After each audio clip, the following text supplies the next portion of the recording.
Et tu, Brute!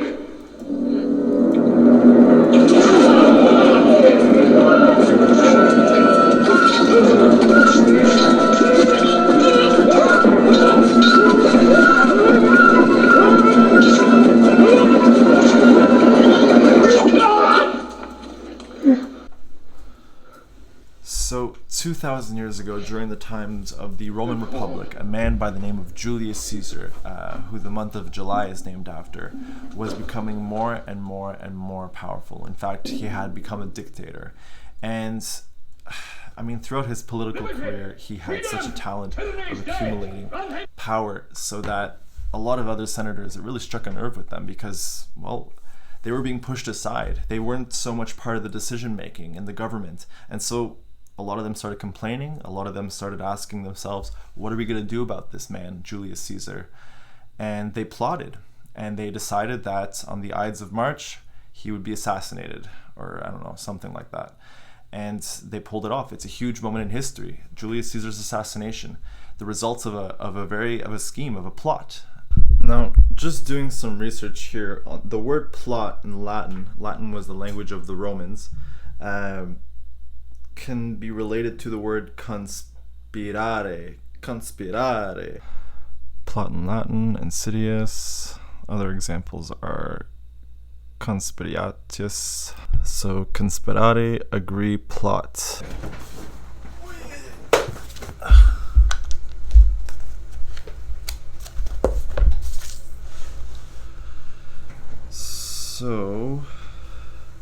So conspiracies, conspiring, adjoining secretly with others for an evil purpose, a plot.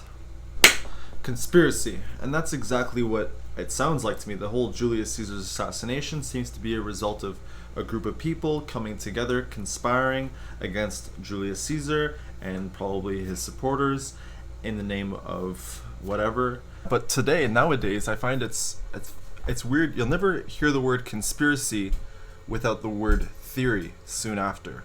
These words are glued together nowadays. You never hear conspiracy without theory now. Theory means idea as far as I can tell. So conspiracy theories are just plot ideas. And I find nowadays that the term conspiracy theory or conspiracy theorist have like a negative kooky connotation to them. Like if there's something big happening, or if you're looking at history and you're finding details that haven't really been discussed on mainstream or in school or by the government, and you're like, hey guys, look, I there's something here that I'm seeing here. Like, look, if you connect these dots, and that's really what it is sometimes, then you're kind of labeled and you're not taken seriously because of it. A good example of a government that completely manipulated its country with lies and conspiracies is Nazi Germany. They were really brainwashing and conspiring against their citizens. And I think that should be a really good reminder that, it happens. And there are so many more examples in history. I'm under the impression that conspiracies have been happening ever since humans have learned to talk, because soon after they learned to talk, they learned to lie. If a wife thinks her husband is cheating on her, is that a conspiracy theory? Oh gosh, governments, businesses, you name it. Anywhere humans are, there are conspiracies, okay? Humans are, it's human nature for some reason to lie. And gosh, like I've been a part of conspiracies, you know what I mean?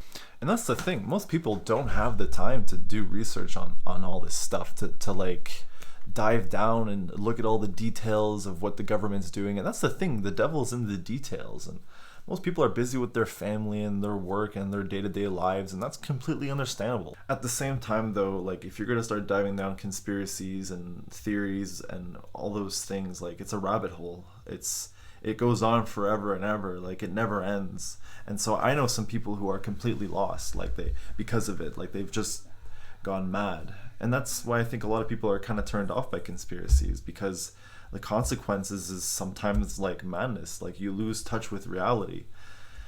But like, that's the thing, like, you need balance. Like all things, you need balance. You need something to hold on to. There are so many conspiracy theories. Like, there's even a conspiracy theory about the term conspiracy theory. Apparently after John F. Kennedy was shot by Lee Harvey Oswald or whatever, a lot of people were questioning the official narrative, just that.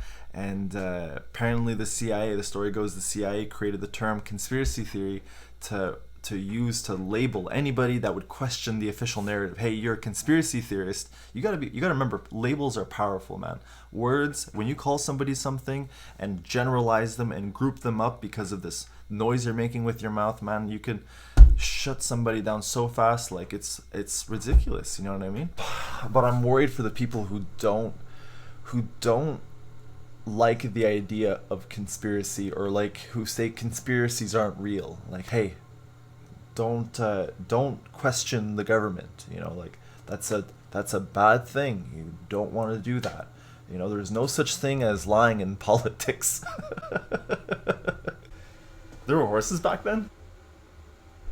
And everyone else is marginalized and made to seem either to be communist or was some sort of disloyal person. A kook, there's a word, and now it's conspiracy. See, they've made that something that should not be even entertained for a minute. That powerful people might get together and have a plan.